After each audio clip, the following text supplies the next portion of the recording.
Bom dia e bem-vindos à nossa terceira semana. O nosso objetivo hoje é discutir sobre validade e confiabilidade. E eu vou usar, para discutir sobre validade e confiabilidade, um artigo, que é o artigo do Kees van de Welter e do Lambert Schubert, que fala justamente sobre avaliação de competência profissional. Uma outra razão para usar esse artigo é que foi o artigo mais citado nos fóruns da semana que passou. Inclusive, eu recebi algumas solicitações específicas sobre ele. Então, vamos utilizar esse artigo. E eu queria começar pelo final dele. Esse artigo termina dizendo que atualmente existe uma preocupação excessiva com a psicometria, ou seja, com a necessidade de medir resultados. Sem dúvida nenhuma isso é importante, mas eu diria que quem deveria estar extremamente preocupado com a psicometria são as pessoas que estão relacionadas a exames somativos, exames em que eu tenho que certificar algo e, portanto, eu tenho que ter garantias quando eu certifico. É um aspecto importante, mas nós não podemos nos esquecer que, para o educador, um aspecto fundamental do exame, diria até mais importante que a confiabilidade, é a questão da validade. Então, vamos discutir por que nós estamos falando isso. Primeira coisa, vamos falar de confiabilidade. Confiabilidade diz respeito à reprodutividade de um exame, ou seja, o quão confiável é o resultado. Um resultado confiável é aquele que eu vou ser capaz de reproduzir em várias ocasiões. Ou seja, se o aluno se sai bem num teste hoje, ele vai se sair bem num teste amanhã e assim sucessivamente. No nosso artigo existe uma tabela, que é uma tabela extremamente importante, essa tabela aqui, ó. Eu recomendo que a gente possa olhar essa tabela, porque essa tabela ela fala para a gente uma coisa muito simples. Independente do tipo de exame, seja se for múltipla escolha, seja se for o mini-CX, se for um OSCE, o que traz confiabilidade a um exame é o número de vezes com que você testa o aluno. Por exemplo, eu vou ter mais confiabilidade no teste de múltipla escolha se eu acrescentar um maior número de itens possível. Eu vou ter maior confiabilidade num exame de OSCE se eu fizer o maior número de estações possíveis. Eu vou ter maior confiabilidade num exame de mini-CX se eu propor e conseguir fazer o maior número de encontros possíveis com o estudante. Portanto, confiabilidade é uma coisa que depende da amostragem. No entanto, existe um paradoxo nisso daí, olha só. Quando eu me preocupo demais com a confiabilidade, às vezes eu perco aspectos de validade.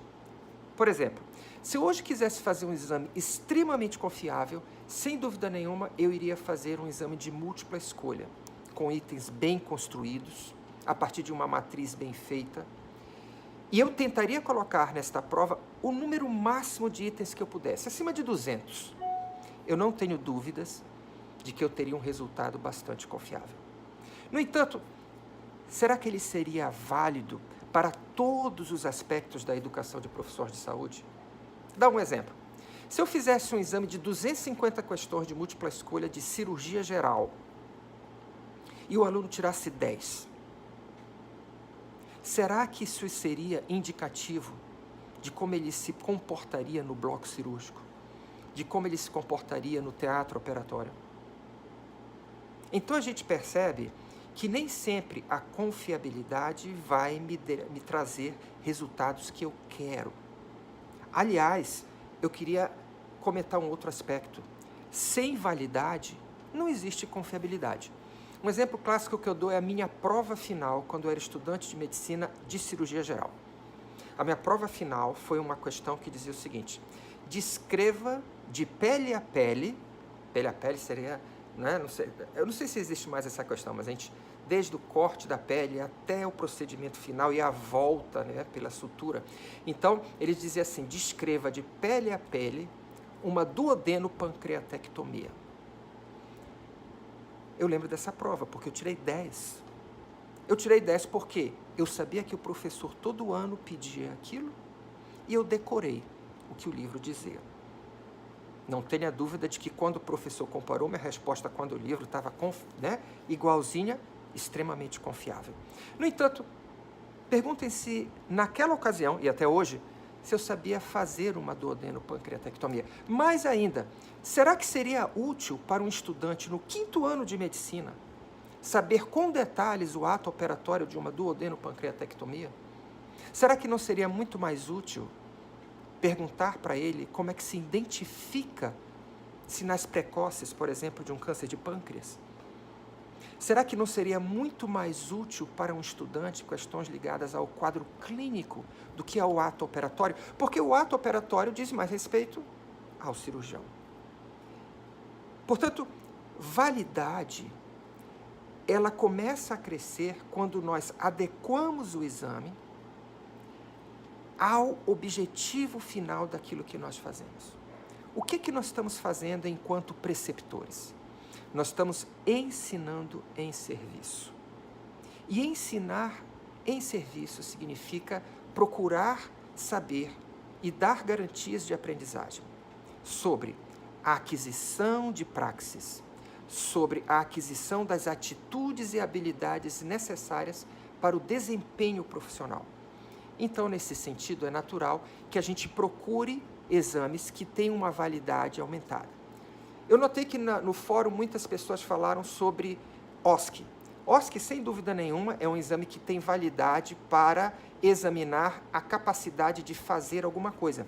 Mas nós não devemos esquecer que o OSCE é um exame in vitro, ou seja, nós testamos o aluno em um laboratório, ou seja, em situações artificiais onde nós construímos o ambiente. Mas se nós formos analisar o ensino no local de trabalho, nós estamos num ambiente em vivo, na vida real.